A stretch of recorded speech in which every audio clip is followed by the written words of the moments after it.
Happy Monday. I hope everybody's doing good. Military Appreciation Week for our guys, for the team. So looking forward to that at the stadium on Saturday, 12:35 kickoff. Looking forward to that. Obviously, I expect a sold-out crowd for that one. Should be a fantastic day of football. It'll be the second week in a row. We kicked off around noon. So guys' bodies, clocks should be getting ready for that. Got after yesterday in the meeting room, did our usual Sunday, was able to watch the tape, make the necessary corrections. A lot of good, some bad.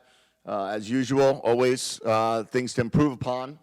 But in the end, we played a good game. It was a good football team we played against, a talented football team, a lot of speed on the field.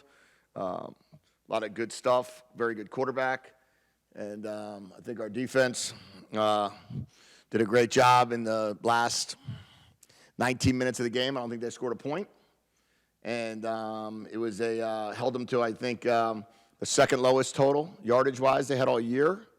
And again, it was a credit to our defense. Offensively, had a good game, scored 34 points, which was good for us. We had over 400 yards of offense. We wound up not turning the ball over. We were 5 for 5 in the red zone. Scored 4 touchdowns, 1 field goal. Easily could have been 5 for 5 for 5 touchdowns, but made a decision there on the 1-yard line to use all the clock and kick it in. And I think the red zone efficiency has made an enormous difference in the success of our team. At the start of the year, were you surprised that T-Mac didn't make the Blitnikoff Award watch list? And how do you think he's performed this season? Yeah, I didn't know he didn't. I'm surprised at that. I did see that he was on the watch list the other day. I wasn't sure. I didn't know if that was a weekly watch list or however that works. But, I think he's the best receiver in the country, so he should be on it. And I think that's proven week in and week out. You play in our offense, you get a lot of production. You play in this system, you get a lot of production. Jacob Cowing, I think, is second in the Pac-12 in catches, one behind Victor. I think Victor is 69, is 68 or something like that. T-Mac, I think, is fourth in some category. I think we have 6 guys in the top 40. And that's kind of what this offense is. It's going to produce big numbers for receivers. Progress that Tyler Loop has made this year, being your kicker, and just what do you think about the moment making that game-winning field goal? Yeah, I mean, I thought that the 52-yarder was a real impressive kick. I thought the 24-yarder was what he does routinely. He just it was, snap kick or snap hold kick. Everything was clean. Tyler's done a fantastic job being our kicker. You look at the way he kicks off as well as field goal kicks. His place kicking is outstanding. His leg, he gives you everything you want. He's the same guy every day. We're very lucky to have such a reliable kicker. Obviously, we learned in the first half Fafita is human. It was probably his worst half as a starter. What did you learn about him with his ability to kind of turn it around in the second half? Yeah, I mean, I think that we had a couple drops. I think we had a couple misreads. I think we had a little bit of pressure. We made some bad throws. He never flinched. He was not worried. I think that there's times where that happens, and he's a good quarterback. We're very lucky. We have 2 great quarterbacks in our program that have been played a lot of football, and we have 2 young quarterbacks that want to become great and want to work really hard at it. So I think that what Noah able to do is what good quarterbacks do, is one throw at a time, one play at a time. So you miss a throw high, or you miss a guy, or a guy drops the pass on you, just come back. But I think the second drive of the game, we scored a touchdown. So, we went 3 and out the first drive. We probably had Jacob open the first play of the game, and then we did have T-Mac open the second play of the game, but we wound up missing those, and after that, it is what it is. But moving forward, I don't have any doubt that if you throw an incompletion, you throw an incompletion. They're very they're able to handle those. Two questions. The first, following up on T-Mac, it seems like when you watch him this year, almost every week he's adding something to his arsenal, better runner after the catch, different types of routes, different types of catches. Can you speak to his growth as a player? Yeah, I mean, we take great pride in developing players here and making players better. And every week, we don't stop. We don't stop doing that. We work very hard at practice. We've never changed our practice reps. We've never changed our practice habits other than try to improve them every week. And our goal is you get stronger during the season and you get better during the season. You get better fundamentally. You work on your craft. You learn new releases.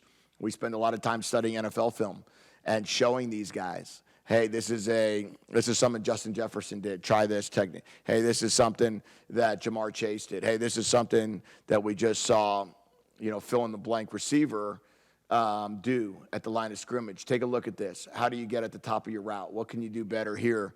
And as we grow, T-Mac's able to play inside, outside. He's able to play all the spots. And when you can play all the spots, you wind up putting more tools in your tool belt.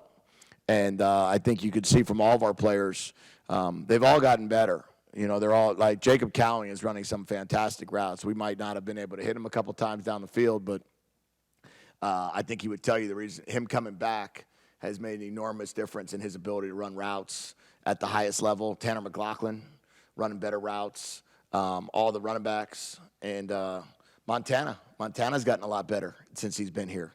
And you could see each week him improving and putting himself in position. So T-Mac is a fantastic player. He's getting better every week. And, that's why they say those who stay will be champions. Red shirts, specifically Polito, where do things stand with him at this point? Are he's just going to, if he's available, he's going to play and you're not going to, sit him out one of these next two? No. I'm not going to sit him out the next two. He's going to play. Was there ever a question of whether or not to send Tyler out for that 52-yarder? No. Not in that altitude. Not where he was able to pregame, he was kicking 58, 59-yard field goals. With that, what did you take away from Polito finally playing a complete game on the offensive line? It was nice to see him go the whole game, and he brought some great energy to it. He brought there's a toughness about him. There's a willingness to finish blocks that's kind of contagious with him and Wowo. Those are two good, aggressive guards. And you look at that offensive line, everybody's coming back but Jordan, So I'm looking forward to being able to have probably one of the best offensive lines in the country in a year from now. Just updates on guys like Jacob Cowing, Michael Wiley, and Martell Irby. Yeah, I expect all three to play. I'm very confident that Cowing and Wiley will start. This is already happening. How are you going to handle your name getting tossed out for jobs and things like that? This is that time of the year. Yeah, that's this time of year when you're successful and your team's playing well. That's what happens. I think our only focus is beating Utah. This is a great team coming in. I told our team yesterday that you have a chance to they are the reigning champions. They are the 2 years reigning Pac-12 champions. We need everybody focusing on one thing and one thing only, and that is Utah football. And trying to have the best Arizona football program we can have to go beat Utah's football team. And we are going to give them everything that we have. We are going to empty the tank, and we need a full house to do that. How important was it for you to instill an expectation of winning, like in a tough game, expecting to win? Yeah, well, that was from the very beginning. We felt like we needed to build our program to that. I think the first year we talked about winners wanted, and then that's what we were looking for.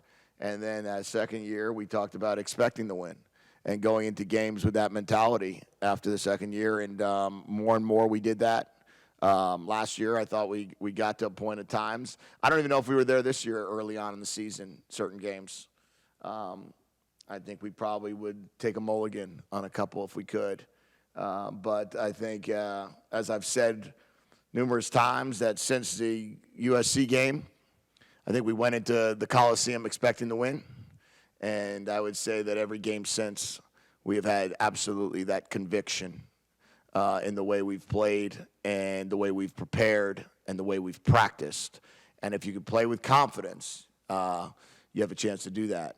Now, we've got a great challenge ahead of us with a team that I have the utmost respect for. That's also sitting at 7-3. That also is playing for a lot. That's also looking to continue on their momentum. So we need to put everything we have into this game and do the best we can with great confidence. Last question, Michael. Two for you. First one, you guys got called for sideline interference. You couldn't see what happened on TV. What happened?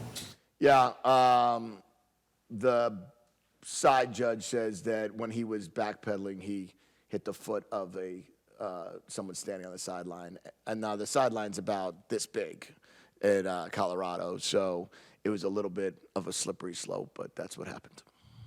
And then the last one, Jonah Coleman is averaging, I don't know, like 6 yards per carry, 6 yards after contact per carry or something in that territory. What makes him so difficult to tackle? I mean, in the game, I think he averaged, 16.8 per carry, and his yards after contact is incredible throughout the whole season. Well, he's very strong. He's low to the ground. He's got very strong legs. He has a very similar build to a Maurice Jones-Drew, who was also very hard to tackle, who also had a great lower body power that he could run with. And I had the privilege to coach Maurice when we were at Jacksonville, and he's very similar to him in a lot of ways. Okay, see you Thursday.